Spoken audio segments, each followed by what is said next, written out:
والصلاة والسلام على من كان نبيا وآدم بين الماء والطين وعلى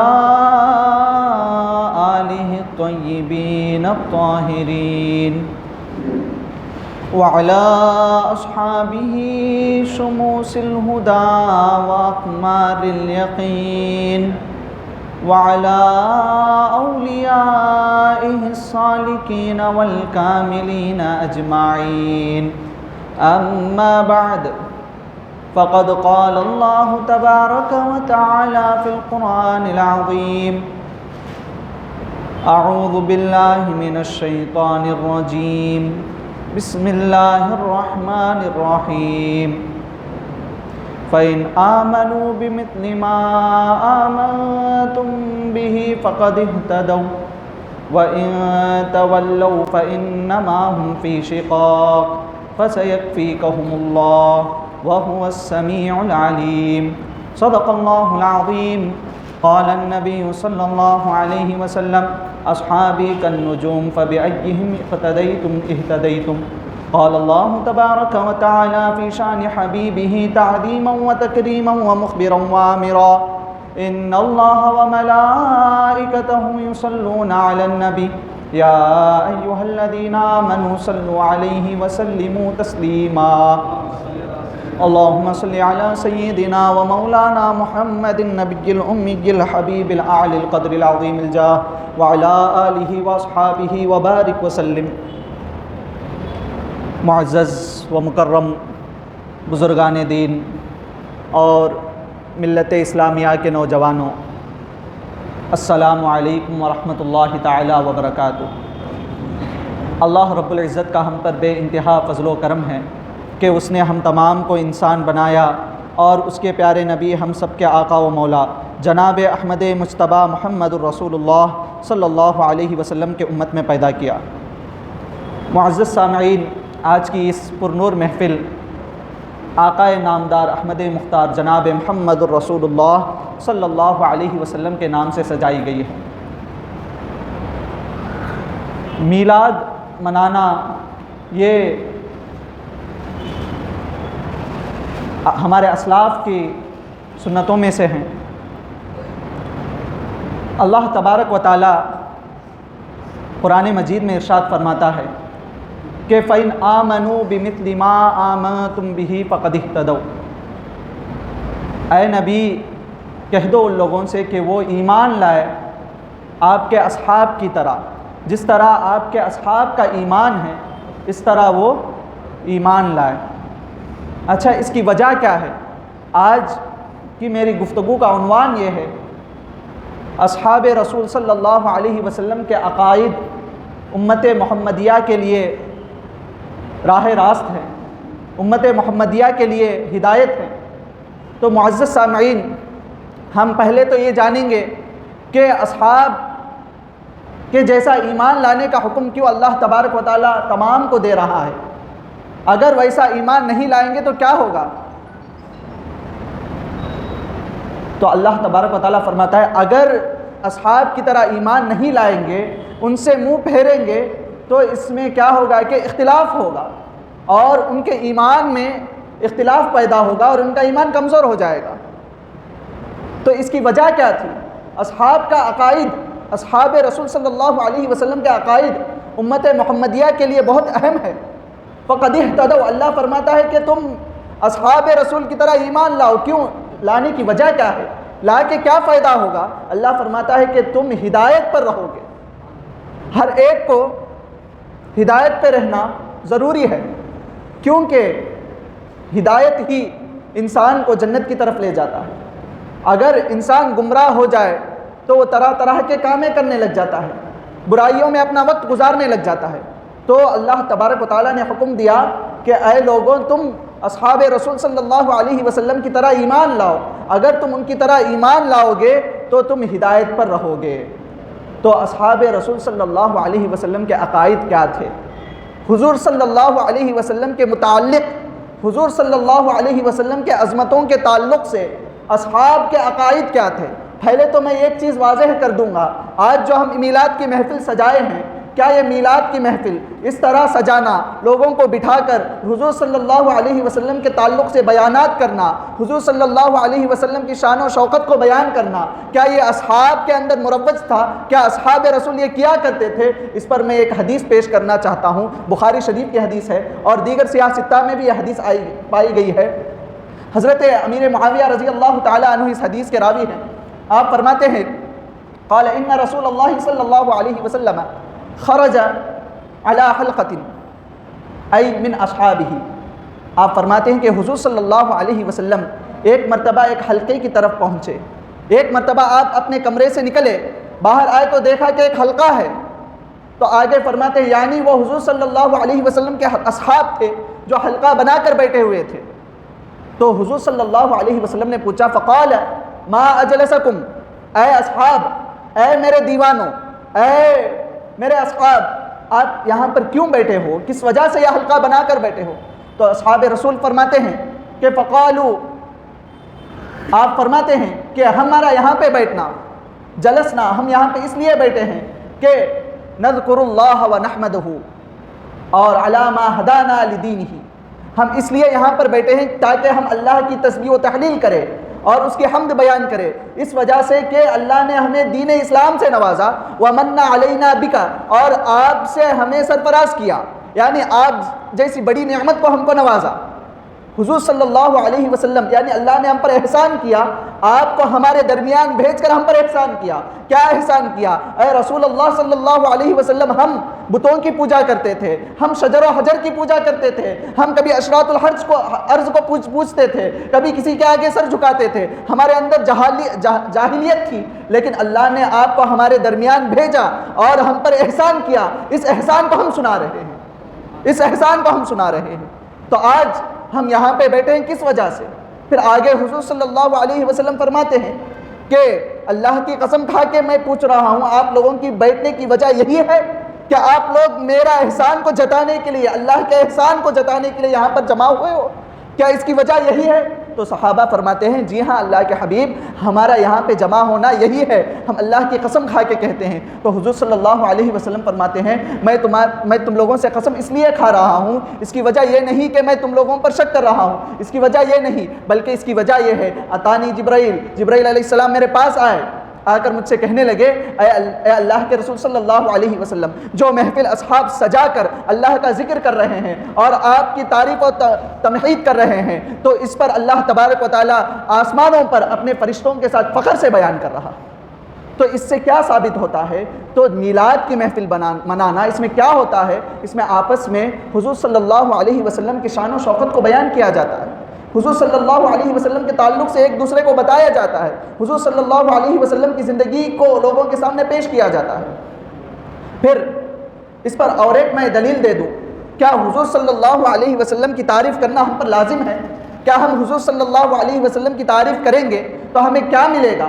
لوگ پوچھتے ہیں کہ کس وجہ سے کرنی چاہیے حضور کی تعریف؟ وَرَفَعْنَا لَكَ ذِكْرَكَ کی تفسیر میں آتا ہے، جب سورہ علم نشرح نازل ہوا، جب یہ آیت اتری وَرَفَعْنَا لَكَ ذِكْرَكَ، اے حبیب ہم نے آپ کے ذکر کو آپ کے لیے بلند کیا، تو حضرت جبرائیل فوراً آئے، آ کر کہنے لگے اے اللہ کے حبیب صلی اللہ علیہ وسلم، اللہ نے آپ کے لیے آپ کے ذکر کو کس طرح بلند کیا میں آپ کو بتا دوں؟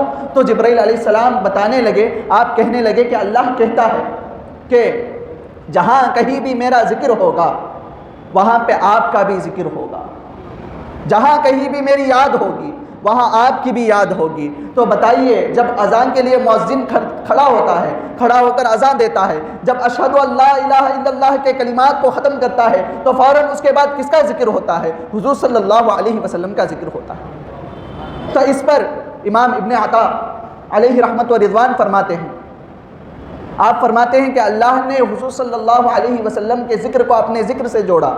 اس کا مطلب کیا ہے؟ آپ فرماتے ہیں جعلتک ذکرا من ذکری، اے حبیب میں نے آپ کے ذکر کو میرا ذکر بنا لیا، میں نے آپ کے ذکر کو میرا ذکر بنا لیا۔ پھر آگے آپ فرماتے ہیں من ذکرک ذکرنی، جو آپ کی یاد کرے، جو آپ کا ذکر کرے، گویا کہ اس نے میرا ذکر کیا۔ تو اس پر میں ایک بات سنانا چاہتا ہوں، اس پر ایک بات واضح کرنا چاہتا ہوں۔ امام فرماتے ہیں کہ جو حضور کا ذکر کرے وہ اللہ کا ذکر ہے، تو میں اس پر یہ کیوں نہ کہوں، آج ہم میلاد کی محفل سجا رہے ہیں، حضور صلی اللہ علیہ وسلم کا ذکر منا رہے ہیں، آج یہ لمحہ اس ذکر میں گزار رہے ہیں، میں یہ کیوں نہ کہوں کل قیامت کے دن جب ہمارے نامہ اعمال کا دفتر کھلے گا، جو وقت ہم نے حضور کے ذکر میں گزارا جب وہاں پہ نظر پڑے گی تو وہاں پہ لکھا ہوا رہے گا کہ یہ اس بندے نے اللہ کی یاد میں اپنا وقت گزارا۔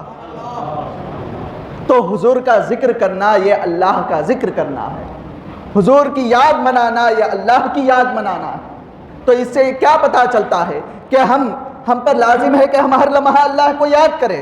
کس طرح یاد کرے؟ حضور کو یاد کرے تو اللہ یاد آتا ہے، حضور کی یاد میں اللہ کی یاد ہے۔ تو خیر، اصحاب کے عقائد کیا تھے؟ اصحاب رسول صلی اللہ علیہ وسلم کے عقائد کیا تھے؟ حضور صلی اللہ علیہ وسلم کے تعلق سے آپ کے عقائد کیا تھے؟ اس پر میں یہ کہنا چاہتا ہوں، بخاری شریف میں آتا ہے کہ ایک مرتبہ اس طرح کا ہوا کہ حضور صلی اللہ علیہ وسلم اپنے حجرے سے باہر نکلے اور نکل کر کہنے لگے سلونی ما شئتم، مجھ سے پوچھو کیا پوچھنا چاہتے ہو، مجھ سے پوچھو کیا پوچھنا چاہتے ہو۔ تو ایک صحابی اٹھ کر کھڑے ہوئے، کہنے لگے من ابی یا رسول اللہ، اے اللہ کے حبیب میرے والد کون ہے؟ دیکھو حضور صلی اللہ علیہ وسلم کے پر اصحاب کے عقائد کیا ہے، حضور صلی اللہ علیہ وسلم کے تعلق سے اصحاب اپنا عقیدہ کیا بنا کے رکھے ہیں۔ صحابی پوچھتے ہیں، حضور یہاں پہ کہتے ہیں کہ سلونی ما شئتم، جو چاہتے ہو مجھ سے سوال کرو۔ تو صحابی یہاں پر کھڑ کے کہنے لگے اے اللہ کے حبیب میرے والد کون ہے؟ تو حضور صلی اللہ علیہ وسلم فرمانے لگے ابو کا حذافہ، تمہارے باپ کا نام حذیفہ ہے۔ تو اس پر محدثین فرماتے ہیں جو صحابی اٹھ کر سوال کیے ان کے تعلق سے لوگوں کے اندر چہمے گویاں ہوتی تھی، لوگ آپس میں بات کرتے تھے کہ ان کا جو نسب ہے، ان کے جو والد ہیں فلاں ہیں فلاں ہیں فلاں ہیں کر کے لوگوں کے اندر باتیں چلتی تھیں۔ اس شک کو دور کرنے کے لیے وہ صحابی حضور سے پوچھ رہے ہیں۔ دیکھو حضور بھی کہتے ہیں کہ اے صحابی مجھ سے کیوں سوال کرتے ہو؟ حضور اس طرح نہیں کیا، حضور اس طرح نہیں کہا۔ دیکھیں صحابی کا عقیدہ دیکھیے، ان کے والد کون ہے، ان کو کہاں پوچھنا چاہیے تھا، ان کو اپنی والدہ سے پوچھنا چاہیے تھا، لیکن اس شک کو، اس ازالے کو لوگوں کے آگے ختم کرنے کے لیے آپ نے کیا کیا؟ حضور صلی اللہ علیہ وسلم سے سوال کیا۔ حضور نے فرمایا تمہارے والد کا نام حذافہ ہے۔ تو اسی طرح ایک منافق کھڑا ہوا، کہنے لگا این مدخلنی، اے اللہ کے حبیب میرا ٹھکانہ کہاں ہے؟ تو اس کے دماغ میں یہ بات تھی کہ حضور صلی اللہ علیہ وسلم کو آگے کا علم نہیں رہے گا، حضور صلی اللہ علیہ وسلم کو علم غیب نہیں ہے۔ حضور صلی اللہ علیہ وسلم کی توہین کرنے کے لیے وہ یہ سوچا کہ منافق کا مطلب کیا ہے، اپنے آپ کو مسلمانوں کی طرح پیش کرتے لیکن ان کا ایمان خراب ہی رہتا، اندر سے وہ کافر ہوتے، سامنے لوگوں کے آگے وہ اپنے آپ کو مسلمان پیش کرتے تھے۔ تو وہ یہ سوچا کہ میں حضور سے پوچھوں گا کہ میرا ٹھکانہ کیا ہے، تو حضور مجھے کہیں گے کہ تم جنتی ہو، تو پھر میں حضور کی توہین کروں گا، حضور کے شان میں گستاخی کروں گا، میں آپس میں اپنے لوگوں کے پاس جاؤں گا، جا کر کہنے لگوں گا دیکھو میرے دل کے اندر کی بات حضور کو نہیں پتہ، حالانکہ میں کافر ہوں، حضور نے مجھے جنتی کہہ دیا۔ اس طرح اس کے دماغ میں اشکال آیا اور وہ سوچ کر پوچھنے لگا این مدخلنی، اے اللہ کے رسول میرا ٹھکانہ کہاں ہے؟ تو حضور صلی اللہ علیہ وسلم نے فرمایا النار، تمہارا ٹھکانہ جہنم ہے، تمہارا ٹھکانہ جہنم ہے۔ اچھا یہیں پر اس کو روکتا ہوں، مسلم شریف میں اسی روایت کو نقل کیا گیا۔ صحابی کا عقیدہ دیکھیے، صحابی کا عقیدہ بیان کر رہا ہوں میں۔ تو صحابی اپنے گھر کو پہنچے تو ان کی والدہ نے پوچھا اے میرے بیٹے تم نے حضور سے کیوں یہ سوال کیا، تم نے کیوں یہ سوال کیا؟ اگر حضور کوئی اور نام بتا دیتے تو میں بری ہو جاتی، میں غلط ہو جاتی۔ تو صحابی کا عقیدہ دیکھیے، اے میری امی جان اگر حضور صلی اللہ علیہ وسلم کسی کالے کلوٹے غلام کو بتا کر کہتے کہ یہ تمہارا باپ ہے تو میں مانتا کہ یہ ہی میرا باپ ہے، خواہ کہ تم بری بھی ہو جائے مجھے اس سے مطلب نہیں، حضور کا کہنا میرے لیے افضل ہے۔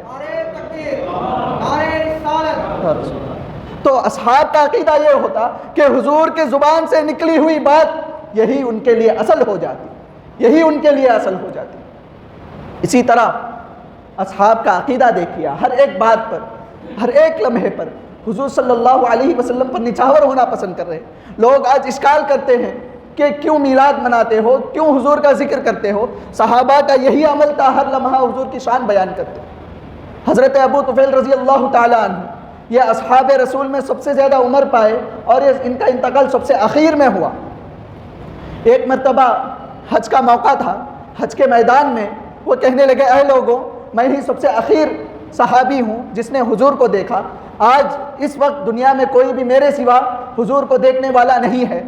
تو جب یہ کہنے لگے تو جتنے لوگ تھے جمع ہو گئے، جتنے بھی لوگ تھے جمع ہو گئے، اور لوگوں نے اگر لوگ چاہتے تو ان سے سوال کرتے، حج کے مسائل پوچھتے، اے صحابی رسول تم ہمیں بتائیے کہ حضور صلی اللہ علیہ وسلم کس طرح حج کیے، حضور صلی اللہ علیہ وسلم نے مزدلفہ پر کس طرح وقت گزارا، عرفہ پر کس طرح وقت گزارا، صفا مروہ کی سعی کس طرح کی۔ لیکن نہیں، اس زمانے کے جتنے تابعی تھے، اس زمانے کے جتنے لوگ تھے جو حجاج وہاں پہ موجود تھے، ان کا عقیدہ دیکھیے، ان کا عشق دیکھیے، وہ پوچھنے لگے اے صحابی رسول ہمیں بتا دو، صف لنا رسول اللہ صلی اللہ علیہ وسلم، ہمیں حضور صلی اللہ علیہ وسلم کے اوصاف بیان کرو، ہمیں بتاؤ کہ حضور صلی اللہ علیہ وسلم کس طرح تھے، ان کا چہرہ کس طرح تھا۔ تو آپ کہنے لگے کہ کان رسول اللہ صلی اللہ علیہ وسلم، آج آپ نے کہے کہ حضور صلی اللہ علیہ وسلم کا رنگ بالکل چٹے رنگ کے تھے، یعنی بالکل ابیض، بالکل سفید رنگ کے تھے، آپ کے چہرے سے نور اس طرح واضح تھا، یہاں تک کہ اصحاب فرماتے ہیں، حضرت حسان بن ثابت رضی اللہ تعالیٰ عنہ یہ شاعر تھے، آپ کہتے ہیں کہ جب میں حضور کو دیکھتا تو اپنے چہرے کو اس طرح بند کر لیتا اور انگلیوں کے اوڑ سے حضور کے چہرے کو تکتا رہتا، کیونکہ اگر میں چہرے سے ہاتھ ہٹا دیتا تو حضور کا نور اس طرح تھا، کہیں میں خوف کرتا کہ میری نظریں نہ چل جائے، میری بینائی نہ چلے جائے۔ تو آپ فرماتے ہیں کہ حضور صلی اللہ علیہ وسلم چٹے رنگ کے تھے، بالکل سفید تھے، اور آپ کا چہرہ ملیح تھا، یعنی نمکین مزاج والا چہرہ تھا آپ کا، اور آپ کا جو قد تھا بالکل برابر قد کے تھے۔ تو ہر لمحہ صحابہ کا یہی فعل ہوا کرتا ہے کہ حضور کے تعلق سے جانتے تھے، حضور کے تعلق سے ایک دوسرے سے سوال کیا کرتے تھے۔ اور آگے بخاری شریف میں ایک حدیث ہے، ایک مرتبہ اس طرح ہوا کہ جنگ حدیبیہ کے وقت کفاروں نے کیا کیا، عروہ ثقفی جو طائف کا ایک آدمی تھا، عروہ ثقفی، اس کا کام یہ ہوتا تھا کہ یہ لوگوں کا سفیر بن کے لوگوں کے پاس جا کر ان سے سوال کرتا تھا۔ تو کفاروں نے کیا کیا، تم جاؤ حدیبیہ کے میدان پر، جا کر دیکھو کہ وہاں پر کیا معاملہ چل رہا ہے، وہاں پر کیا ماجرا ہے، جا کر دیکھو۔ تو وہ گیا، جا کر جب لوٹ کے آیا تو وہ بالکل حیران تھا۔ لوگوں نے پوچھا کیا ہوا، کیوں تو حیرانی میں ہے؟ تو وہ کہنے لگا میں خدا کی قسم کھا کے کہتا ہوں، میں نجاشی کے دربار پر گیا ہوں، میں قیصر و کسریٰ کے درباروں پر گیا ہوں، بڑے بڑے بادشاہوں کے درباروں پر گیا ہوں، وہاں پر میں جو چیز نہیں دیکھا وہ میں حضور صلی اللہ علیہ وسلم کے دربار میں دیکھا۔ تو ان لوگوں نے پوچھا کس چیز نے تمہیں اس حیرت میں ڈالا، تم نے کیا دیکھا حضور صلی اللہ علیہ وسلم کے دربار میں؟ تو وہ کہنے لگا خدا کی قسم کھا کے کہتا ہوں، مجھے ایک چیز جو مجھے حیرت میں ڈالی وہ یہ ہے کہ وہ کہنے لگا واللہ ان تنخم نخامتن، جب اللہ کی قسم کھا کے کہتا ہوں واللہ ان تنخم نخامتن الا وقعت فی کف رجل منہم فدلک بہا وجہہ وجسدہ۔ آپ کہنے لگے، عروہ ثقفی کہنے لگے کہ میں خدا کی قسم کھا کے کہتا ہوں، جب ان کے رسول صلی اللہ علیہ وسلم ناک میں پانی ڈال کر جب آپ کے ناک مبارک سے وہ پانی نیچے گرنے لگتا ہے تو فوراً ایک آدمی دوڑ کے جاتا، اس پانی کو نیچے گرنے نہیں دیتا، اس پانی کو پکڑتا ہے، پکڑ کر وہ کہتے ہیں کہ یہ اپنے چہرے پر اور اپنے بدن پر مل لیتا ہے۔ تو صحابہ کو یہ عقیدہ کس نے سکھایا؟ یہ بخاری شریف کی حدیث سنا رہا ہوں، یہاں وہاں سے بات نہیں کر رہا ہوں، بخاری شریف کی حدیث سنا رہا ہوں۔ صحابہ کو کس نے بتایا کہ جب حضور کے ناک انور سے، جب حضور صلی اللہ علیہ وسلم کے ناک مبارک سے پانی گرے تو پکڑ کر اپنے چہرے پر مل لو، پکڑ کر اپنے بدن پر مل لو؟ اس عمل کس نے سکھایا اس عمل کو؟ صحابہ کو۔ تو صحابہ کا یہ عقیدہ تھا کہ حضور سے جو چیز بھی مس ہو جاتی وہ ان کے لیے دنیا و ما فیہا سے افضل ہوتی، دنیا و ما فیہا سے بڑھ کر ہوتی۔ تو جو ناک سے لگ کر مس ہو کر پانی گرے صحابہ پکڑ کر اپنے چہرے پر ملتے ہیں اور اپنے بدن پر ملتے ہیں۔ قربان جائیے ان کے عمل پر، آج لوگ کیا کچھ اور کہتے ہیں۔ پھر وہ کہنے لگا اچھا میں یہ کہتا ہوں کیوں پھیلے یہ ناک مبارک کے پانی کا ذکر کیا؟ اس پر یہ میں واضح کرنا چاہتا ہوں، جب حضور کے ناک سے لگا ہوا پانی ہی صحابہ نہیں چھوڑتے ہیں، اگر چہرے انور سے پانی مس ہو جائے تو صحابہ کیا نہیں کرتے ہیں؟ آگے خود وہ بیان کرنے لگے، عروہ ثقفی، یہ بعد میں مسلمان ہو گئے۔ عروہ ثقفی رضی اللہ تعالیٰ عنہ جب حدیبیہ کے میدان میں آئے تب وہ مسلمان نہیں تھے، کفاروں کی جانب سے آئے تھے۔ پھر وہ کہنے لگے کہ جب حضور صلی اللہ علیہ وسلم انہیں کسی چیز کا حکم دیتے تو فوراً وہ حکم پر عمل کرتے، فوراً اس حکم کو کرنے لگ جاتے۔ پھر آپ فرماتے ہیں کہ وَإِذَا تَوَضَّأَ كَادُوا يَقْتَتِلُونَ، آپ فرماتے ہیں کہ جب حضور صلی اللہ علیہ وسلم وضو کرنے لگتے تو یہ اس طرح دوڑتے جیسا کہ یہ ایک دوسرے کو قتل کر دے، دوڑتے ہوئے جاتے، حضور صلی اللہ علیہ وسلم کے وضو کیا ہوا پانی زمین میں گرنے نہیں دیتے۔ وہ کیا کرتے تھے؟ اگر کسی کو نہیں ملتا وہ دوسرے کے ہاتھ کو اپنے ہاتھ سے مس کر لیتے تھے۔ یہ صحابہ کا عقیدہ ہے۔ آج لوگ یہ اشکال کرتے ہیں، کیوں تم منہ مبارک کی زیارت کرتے ہو؟ کیوں تم منہ مبارک کو دیکھنے کے لیے جاتے ہو؟ کیوں اس کی محفلیں سجاتے ہو؟ اس پر بھی میں بخاری شریف کی حدیث کو پیش کرنا چاہتا ہوں کہ جب حج کا موقع تھا، حضور صلی اللہ علیہ وسلم جب اپنے بالوں کو تراش رہے تھے، جب آپ نے ایک آدمی کو بلا کر کہا کہ میرے بال تراشو، حضرت انس بن مالک رضی اللہ تعالیٰ عنہ اس حدیث کے راوی ہیں، آپ فرماتے ہیں کہ حضور صلی اللہ علیہ وسلم نے ایک آدمی کو بلایا اور بلا کر کہا کہ تم میرے بالوں کو تراشو۔ جب وہ تراش کر ختم کیا تو حضور صلی اللہ علیہ وسلم حضرت ابو طلحہ کو بلا کر کہا یہ لو میرے بالوں کو پکڑو، اس کو پکڑو اور لوگوں کے درمیان اس کو بانٹ دو، لوگوں کو بانٹ دو۔ تو میں یہاں پہ پوچھنا چاہتا ہوں، کیوں حضور صلی اللہ علیہ وسلم نے ان بالوں کو بانٹنے کا حکم دیا؟ پھر آگے آپ تمام لوگوں کو تقسیم کرتے ہیں۔ پھر ایک حدیث میں آتا ہے کہ فرماتے ہیں جب کبھی بھی کسی کو بخار ہوتا اور کسی کی طبیعت خراب ہوتی تو وہ حضرت ام سلمہ رضی اللہ تعالی عنہا کے پاس بھیجتے۔ تو حضرت ام سلمہ رضی اللہ تعالی عنہا کے پاس حضور صلی اللہ علیہ وسلم کے منہ مبارک ہوتے، تو جو کوئی بھی آتا ان کے پاس تو آپ کیا کرتی کہ ایک پیالے میں پانی لیتی، ان منہ مبارک کو اس پانی میں ڈبوتی اور ہلا کر پھر اس منہ مبارک کو اپنے پاس اپنے ڈبیا میں رکھ لیتی، پھر اس پانی کو واپس کر دیتی۔ اور محدثین فرماتے ہیں جب وہ بیمار شخص، جب وہ مریض اس پانی کو پینے لگتا تو شفا یاب ہو جاتا۔ تو منہ مبارک کا رکھنا، منہ مبارک پر عقیدہ منانا، منہ مبارک کے پانی سے شفا یابی ملتی ہے ایسا عقیدہ رکھنا، یہ ان کا عقیدہ نہیں، یہ صحابہ کا عقیدہ ہے۔ اگر ان کے عقیدے پر عمل نہیں کرو گے تو گمراہی پر جاؤ گے، جس کو اللہ نے بیان کیا کہ اگر تم ایمان لانا چاہتے ہو تو میرے رسول کے صحابہ کی طرح ایمان لاؤ۔ تو حضور صلی اللہ علیہ وسلم کے صحابہ کا ہر وقت یہی عادت رہتی، یہی ان کا ہر وقت عادت ہوتی کہ حضور سے ملتے رہے، حضور کے ساتھ وقت گزارے۔ پھر اور ایک حدیث سناتا ہوں، جب حضور صلی اللہ علیہ وسلم کی طبیعت ناساز ہوئی تو اس وقت حضرت ابو بکر رضی اللہ تعالیٰ عنہ کو حکم ہوا کہ آپ نماز پڑھائیے۔ بخاری شریف کی حدیث ہے یہ بھی۔ تو جو پوچھنا چاہتا ہے بیان کے بعد پوچھ سکتا ہے، میرے پاس دلیل موجود ہے، میں دکھا دوں گا۔ بخاری شریف کی حدیث ہے کہ جب حضور صلی اللہ علیہ وسلم جب آپ کو مرض مبارک ہوا تو اس وقت حضرت ابو بکر رضی اللہ تعالیٰ عنہ امامت کیا کرتے تھے۔ تو ایک وقت ایسا ہوا کہ آپ امامت کر رہے تھے تو حضور صلی اللہ علیہ وسلم اپنے حجرے سے نکل آئے۔ جب اپنے حجرے سے نکل آئے تو صحابہ کو محسوس ہوا کہ حضور صلی اللہ علیہ وسلم آ رہے ہیں، اور صحابہ حضور صلی اللہ علیہ وسلم کی طرف دیکھ رہے ہیں اور کہہ رہے ہیں، راوی کہتے ہیں کہ صحابہ کے زبان پر یہ لفظ تھا کہ کان وجہہ ورقۃ مصحف۔ تو صحابہ کہتے ہیں کہ اس وقت حضور صلی اللہ علیہ وسلم کے چہرے کو دیکھ کر کہنے لگے کہ حضور صلی اللہ علیہ وسلم کا چہرہ قرآن کے ورق کی طرح ہے۔ قرآن کے اوراق سے، قرآن کے صفحات سے حضور کے چہرے کی تشبیہ دیا کرتے تھے۔ تو یہاں پر میں یہ کہنا چاہتا ہوں کہ حضور صلی اللہ علیہ وسلم تشریف لائے تو صحابہ نماز میں تھے، اللہ کی عبادت میں تھے، اللہ کی عبادت کرتے وقت اپنے چہرے کو اس طرح گھما کر حضور صلی اللہ علیہ وسلم کو دیکھ رہے تھے۔ اس سے کیا پتہ چلتا ہے؟ نماز میں حضور کو دیکھنا بھی عبادت ہے۔ یا رسول اللہ۔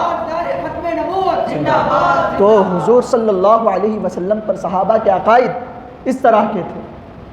ایک مرتبہ اس طرح کا ہوا، حضور صلی اللہ علیہ وسلم سیرت حلبیہ میں امام حلبی اس حدیث کو نقل کرتے ہیں، آپ فرماتے ہیں کہ حضور صلی اللہ علیہ وسلم جب جنگ تبوک سے لوٹ رہے تھے تو حضرت ابو قتادہ رضی اللہ تعالیٰ عنہ اس حدیث کے راوی ہیں، آپ فرماتے ہیں کہ حضور صلی اللہ علیہ وسلم اپنے خادم کو بلا کر پوچھا کہ مشکیزے میں کتنا پانی ہے، تو وہ کہنے لگے کہ تھوڑا سا پانی ہے، تو حضور صلی اللہ علیہ وسلم وضو فرمائے، پھر وضو فرمانے کے بعد اور تھوڑا پانی بچ گیا تو حضور نے اس پانی کو اس خادم کے ہاتھ میں دے دیا اور دے کر کہا کہ اس پانی کی حفاظت کرو، آگے اس پانی کی ضرورت ہوگی، آگے اس پانی کی ضرورت ہوگی۔ تو اسی طرح حضور صلی اللہ علیہ وسلم کا قافلہ بڑھتا گیا، جب آگے پہنچے تو وہاں پر کئی ہزار لوگ موجود تھے، یہاں تک کہ راوی فرماتے ہیں کہ وہاں پر صحابہ کی جماعت 30,000 صحابہ موجود تھے، وہاں پر 30,000 صحابہ کی جماعت موجود تھی۔ تو حضور صلی اللہ علیہ وسلم جب وہاں پر پہنچے تو صحابہ نے شکایت کی، اے اللہ کے حبیب، ہمارے پاس پانی ختم ہو گیا، ہمیں نہانے کے لیے پانی نہیں، پینے کے لیے پانی نہیں، کہ جانوروں کے لیے بھی پانی نہیں، یعنی بالکل پانی ختم ہو گیا۔ تو حضور صلی اللہ علیہ وسلم نے اپنے خادم کو پکارا، بلاؤ اس کو جس کے پاس میں نے مشکیزہ دیا تھا، جس میں تھوڑا سا پانی باقی تھا، اس آدمی کو بلاؤ۔ جب وہ خادم حضور صلی اللہ علیہ وسلم کے پاس آئے، آ کر کہنے لگے یا رسول اللہ کیا کروں، تو حضور نے فرمایا کہ اس مشکیزے کو یہاں پر رکھو۔ تو حضور نے تمام اصحاب کو جمع کیا، تو یہاں پر غور کیجئے کہ ایک مشکیزے میں تھوڑا سا پانی ہے، تو حضور تمام کو بلا رہے ہیں، 30,000 کے مجمع کو بلا رہے ہیں، بلا کر اپنے سامنے کھڑا کر دیا اور اپنے دستے انور کو اس مشکیزے کے اوپر رکھا۔ جو ہی آپ اپنے دستے انور کو رکھا، انگلیوں کے درمیان سے چشمہ جاری ہو گیا اور تمام اصحاب اس پانی سے مستفیض ہوئے، یہاں تک کہ راوی فرماتے ہیں 30,000 اصحاب اس پانی کو پیا اور پینے کے بعد اپنے جانوروں کو پلایا، یہاں تک کہ راوی فرماتے ہیں یہاں تک کہ 55,000 نفوس نے اس پانی کا استعمال کیا، جس میں 30,000 انسان تھے اور 25,000 جانور تھے۔ حضور کے ہاتھ سے چشمہ نکلا تو وہاں پر اشکال نہیں تھی، اگر چاہتے تو صحابی پوچھتے تھے اے اللہ کے حبیب، اس مشکیزے میں تھوڑا سا ہی پانی ہے، اس مشکیزے کو آپ کے سامنے رکھیں گے تو اس سے کہاں سے 30,000 کا مجمع مستفیض ہوگا، اس پانی کو کس طرح 30,000 کا مجمع استعمال کرے گا؟ نہیں، وہ خاموشی سے حضور کے سامنے رکھ دیے۔ وہ جانتے تھے کہ حضور جو چاہے وہ کر سکتے ہیں، حضور مختار کل ہے۔ تو اسی طرح دلائل النبوہ میں امام بیہقی ایک حدیث کو نقل کرتے ہیں، اس حدیث کے راوی حضرت ابو ہریرہ رضی اللہ تعالیٰ عنہ ہے۔ ایک مرتبہ اسی طرح کسی سفر سے لوٹ رہے تھے تو راستے میں یہ ہوا کہ لوگوں کے پاس تمام غلہ ختم ہو گیا، کھانے پینے کی چیزیں تمام ختم ہو گئی۔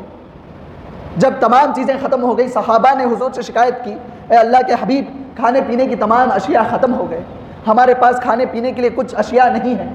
تو حضور صلی اللہ علیہ وسلم نے جب لوگوں سے پوچھا تو حضرت ابو ہریرہ سے پوچھا، اے ابو ہریرہ تمہارے پاس کیا ہے؟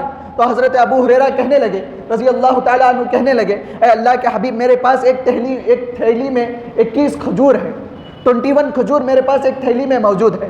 تو حضور صلی اللہ علیہ وسلم نے کہا اس تھیلی کو میرے پاس لاؤ، اس تھیلی کو میرے پاس لاؤ اور جاؤ تمام اصحاب کو بلا لاؤ۔ حضور صلی اللہ علیہ وسلم کے آگے ان کھجوروں کو رکھ دیا گیا، پھر حضور صلی اللہ علیہ وسلم نے اس پر اپنا دست انور رکھا اور کہا کہ 10 لوگ آئے اور اس کھجور سے کھاتے جائے۔ تو جتنے لوگ تھے اس مجمع میں تمام لوگوں نے کھا لیا۔ پھر جب تمام لوگ کھا کر ختم کر دیے تو جب وہاں پر دیکھا گیا، حضرت ابو ہریرہ کہتے ہیں رضی اللہ تعالیٰ عنہ، وہاں پر جب دیکھا گیا حضور نے کہا اے ابو ہریرہ کتنے کھجور باقی ہیں؟ تو حضرت ابو ہریرہ کہنے لگے اے اللہ کے حبیب، جو 21 میں نے رکھے تھے وہ 21 باقی ہیں ایسے ہی۔ تو حضور نے کہا کہ اس کو اپنے تھیلی میں ڈال لو۔ تو حضرت ابو ہریرہ ان کھجوروں کو تھیلی میں ڈال لیے۔ تو آپ فرماتے ہیں کہ میں نے ان کھجوروں کو حضور صلی اللہ علیہ وسلم کے زمانے میں استعمال کیے، پھر حضرت ابو بکر رضی اللہ تعالیٰ عنہ کے زمانے میں اس تھیلی میں ہاتھ ڈالتا، جب بھی مجھے ضرورت پڑتی کھجور کھاتا، تو حضرت ابو بکر رضی اللہ تعالیٰ عنہ کے خلافت کے زمانے میں استعمال کیا، پھر حضرت عمر رضی اللہ تعالیٰ عنہ کے زمانے میں استعمال کیا، پھر حضرت عثمان رضی اللہ تعالیٰ عنہ کے زمانے میں ان کھجوروں کو استعمال کیا، یہاں تک کہ آپ فرماتے ہیں کہ 25 سال تک میں اس تھیلی میں ہاتھ ڈالتا تھا اور کھجوروں کو کھاتا تھا۔ آخر میں جب حضرت عثمان غنی رضی اللہ تعالیٰ عنہ جب شہید ہوئے، اس وقت افراتفری میں وہ تھیلی میرے سے گم ہو گئی۔ تو آپ کہتے ہیں کہ میں نے 25 سال تک اس سے میں نے کھجوریں کھائی اور اہل مدینہ کو کھلاتا تھا اور تمام لوگوں کو کھلاتا تھا۔ تو قربان جائیے، دیکھیے اس عالم کو، اس وقت کو جب حضور نے کہا کہ ان 21 کھجوروں کو رکھو، تو صحابہ نے سوال نہیں کیا اے اللہ کے رسول ان 21 کھجوروں میں یہ تمام مجمع کس طرح کھا کر اپنا پیٹ بھرے گا؟ کھجور تو 21 کے 21 ہی ہے نا۔ تو صحابہ کا عقیدہ دیکھیے، اگر میرے حضور کہہ دے تو 21 کھجوریں جو بھی چاہتا وہ کھا کر اپنا پیٹ بھر لیتا۔ اگر وہ تھیلی آج بھی باقی رہتی، اگر اس وقت نہیں گم ہوتی، تو آج بھی لوگ اس تھیلی سے کھجوریں کھاتے تھے۔ یہ صحابہ کا عقیدہ، یہ صحابہ کا عقیدہ۔ مطلب کیا ہے؟ جہاں بھی حضور کی بات آتی، جہاں بھی حضور کا عمل ہوتا، تو صحابہ اپنے آپ کو، اپنے تمام زندگی کو حضور کے لیے نچھاور کر دیتے۔ یہ صحابہ کا عقیدہ تھا، یعنی ہر لمحہ صحابہ حضور صلی اللہ علیہ وسلم کی تعریف کرتے تھے، حضور صلی اللہ علیہ وسلم کی شان و شوکت بیان کرتے تھے، کوئی بھی سوال نہیں کرتا، جب حضور حکم دیتے تو فوراً عمل کرنے لگ جاتے۔ تو میرا کہنے کا مقصد یہی ہے، اسی پر اپنی گفتگو کو ختم کر دوں گا۔ میرا کہنے کا مقصد یہی ہے کہ اگر تم ہدایت پر آنا چاہتے ہو، اگر تم ہدایت پر گامزن ہونا چاہتے ہو، تو صحابہ کی اتباع کرو، صحابہ کے نقش قدم پر چلو۔ صحابہ کے نقش قدم پر چلو گے تو تم ہدایت پر رہو گے، تو تم ہدایت پر رہو گے۔ تو یہ خود اللہ کا فرمان ہے کہ فَإِنْ آمَنُوا بِمِثْلِ مَا آمَنْتُمْ بِهِ فَقَدِ اهْتَدَوْا۔ تم اگر ایمان لانا چاہتے ہو تو صحابہ کی طرح ایمان لاؤ۔ آخر میں ایک حدیث سنا کر اپنی گفتگو کو ختم کر دوں گا۔ تو بخاری شریف کی حدیث ہے، اس حدیث کو حضرت عبداللہ بن رواحہ رضی اللہ تعالیٰ عنہ سے مروی ہے، اس حدیث کے راوی ہیں۔ آپ فرماتے ہیں کہ ایک مرتبہ حضور صلی اللہ علیہ وسلم اپنے دراز گوش میں، یعنی اپنے گدھے پر سوار ہو کر ایک راستے سے گزر رہے تھے، جب ابی بن سلول جو منافقوں کا سردار تھا اس کے آگے سے گزرے تو وہ کہنے لگا کہ گدھے کو یہاں سے دور کیجئے، اس سے بو آ رہی ہے، اس طرح اس نے کہا۔ تو فوراً حضرت عبداللہ بن رواحہ رضی اللہ تعالیٰ عنہ حضور کے ساتھ تھے، انہوں نے حضور صلی اللہ علیہ وسلم پر، حضور صلی اللہ علیہ وسلم سے کوئی سوال نہیں کیا اے اللہ کے حبیب اس نے آپ کے شان میں آپ کے گدھے کے تعلق سے اس طرح کہا، اس پر میں کیا جواب دوں؟ نہیں، وہ فوراً کہنے لگے واللہ اللہ کی قسم کھا کے کہتا ہوں، حضور صلی اللہ علیہ وسلم کا گدھا آ کر حضور صلی اللہ علیہ وسلم کے گدھے کی خوشبو تیرے سے افضل ہے، تیرے سے افضل حضور صلی اللہ علیہ وسلم کی گدھے کی خوشبو ہے۔ تو یہاں پر ایک میں سوال کرنا چاہتا ہوں، گدھا وہ جانور ہے جس کا پسینہ ناپاک ہے، جس کا تھوک ناپاک ہے، اگر وہ کسی پانی میں اپنا منہ ڈال دے تو وہ پانی ناپاک ہو جاتا ہے۔ وہی گدھا جس کا تمام اشیاء ناپاک ہے، جس کا دودھ بھی ناپاک ہے، وہی گدھا اگر اس گدھے پر نسبت ہو جائے حضور صلی اللہ علیہ وسلم کی تو قربان جائیے صحابہ کا عقیدہ کیا تھا۔ دیکھیے وہی گدھا جس کا تھوک ناپاک ہے، اگر اس کی نسبت حضور سے ہو جائے تو اس کی نسبت حضور سے ہونے کی وجہ سے اس منافق جو جس کے تعلق سے میں یہ کہنا چاہتا ہوں، انسان اشرف المخلوق ہے نا، منافق بھی ہو لیکن وہ اشرف المخلوق ہے نا، اس کا رتبہ گدھے سے افضل ہے نا، وہ جانور سے افضل ہے نا۔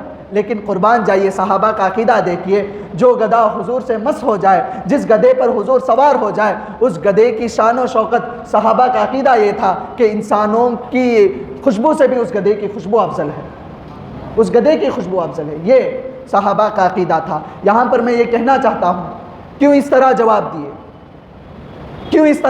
دیے؟ تمہارے خوشبو سے حضور صلی اللہ علیہ وسلم کے گدھے کی خوشبو افضل ہے، کیوں؟ اس کی وجہ کیا ہے؟ انسان اشرف المخلوق ہے، اسی انسان کے تعلق سے اللہ فرماتا ہے اولئک کالانعام بل هم اضل۔ اے حبیب جو آپ کے رتبے کو نہیں جانتا ہے، جو آپ کے شان و شوکت کو نہیں جانتا ہے، وہ اس طرح ہے جس طرح کہ وہ جانور ہے. نہیں، اللہ فرماتا ہے وہ جانور سے بھی گیا گزرا ہے، وہ جانور سے بھی گیا گزرا ہے. تو صحابہ کا عقیدہ یہ تھا کہ حضور صلی اللہ علیہ وسلم کی شان میں ذرے سی بھی گستاخی آپ نہیں پسند کرتے تھے. تو میں یہی کہتا ہوں، آج لوگ اپنے آپ سے حضور کی تشبیہ کرتے ہیں، حضور کو اپنے جیسا کہتے ہیں. میں ان لوگوں کو بتانا چاہتا ہوں، جو گدھا حضور سے مس جائے وہ گدھا بھی ہم سے افضل ہے. جو گدھا حضور سے مس جائے وہ گدھا بھی ہم سے افضل ہے. اس گدھے کی پاؤں کی دھول بھی ہم سے افضل ہے. تو یہ معمولی بات نہیں. لوگ اپنے آپ کو حضور کے برابر کہتے ہیں. میں کہتا ہوں جب رسولوں میں ہی رسول برابر درجے کے نہیں ہوتے. اللہ خود فرماتا ہے تلک الرسل فضلنا بعضهم علی بعض، کہ رسولوں میں یہ ایک دوسرے کا درجہ ایک دوسرے سے افضل ہے. جب اللہ ہی کہتا ہے کہ رسولوں میں ایک دوسرے کا درجہ ایک دوسرے سے افضل ہے تو قربان جائیے. امام احمد رضا خان علیہ رحمت و رضوان فرماتے ہیں خلق سے اولیاء، اولیاء سے رسول، اور رسولوں میں اعلیٰ ہمارا نبی، رسولوں میں اعلیٰ ہمارا نبی، سب سے اولیٰ و اعلیٰ ہمارا نبی.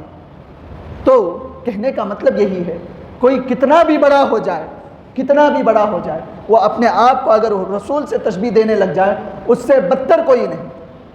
کیونکہ حضور خود فرماتے ہیں لیس کمثلی، تم میں سے کوئی میری مثال نہیں، کوئی میری مثال نہیں. کیوں؟ حضور چاند کی طرف اشارہ کرتے تو چاند کے ٹکڑے ہو جاتے. میں اسے کہتا ہوں جو حضور کو اپنی طرح کہتا ہے، اسے بلا کر میں کہتا ہوں اس لائٹ کی طرف تو انگلی بتا، تجھے میں وقت دیتا ہوں تو یہ 1 گھنٹہ بھی انگلی بتا، کیا یہ لائٹ کے 2 ٹکڑے ہو جائیں گے؟ نہیں ہوئیں گے نا. تو کیوں اپنے آپ کو حضور سے تشبیہ دیتے ہو؟ نہیں، حضور اگر چاند کی طرف انگلی کر دے تو چاند کے ٹکڑے ہو جائے، اگر حضور چاہے تو قبلہ بدل جائے، اگر حضور چاہے تو ڈوبا ہوا سورج لوٹ کے آ جائے، تو کبھی بھی اپنے آپ کو حضور سے تشبیہ مت دو. یہی اس کا سبق ہے، صحابہ کا یہی درس ہے، صحابہ کے یہی عقائد ہے. تو اسی لیے میں آپ لوگوں کو کہتا ہوں حضور کا فرمان ہے اصحابی کالنجوم، میرے صحابہ ستاروں کی مانند ہے. فبأیہم اقتدیتم اہتدیتم، تم میں سے جو بھی ان کی اطاعت کرے گا، جو بھی ان کی اتباع کرے گا وہی ہدایت میں ہے. اگر تم ہدایت پر رہنا چاہتے ہو تو صحابہ کی اطاعت کرو، صحابہ کی اتباع کرو. جو عقیدہ صحابہ کا تھا اس عقیدے کو اپنا لو، یہی ہدایت ہے. وآخر دعوانا ان الحمد للہ رب العالمین.